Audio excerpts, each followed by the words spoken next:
Let's make an Excel progress chart that's controlled by checkboxes in less than 2 minutes. Save it for later if you don't have time right now. First, let's go up to Insert Donut, and then we're going to move this in place.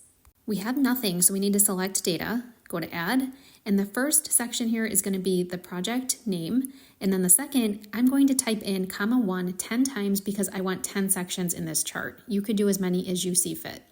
Now let's click on the title and legend and press delete, and then right click and format axis. I want to see this chart thicker, so I'm going to reduce that donut hole size, and then I'm going to go to a solid fill and I'm going to choose green.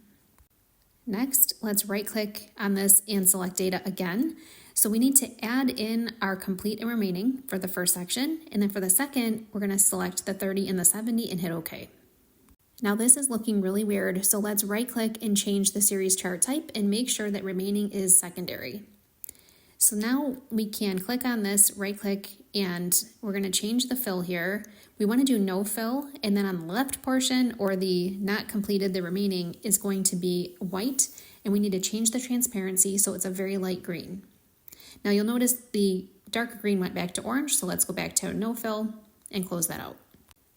This is looking pretty good. Let's right click and get rid of this border by right clicking and going to format, and we're going to change border to no line, close it out.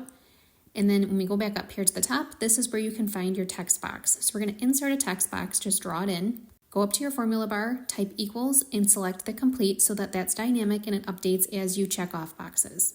There's lots of options you could do here to change the font, format, border, the bolding. I'm going to change this border to a no outline. We don't want to see it. And then let's center it, and let's test it out and check off those boxes. Looks good.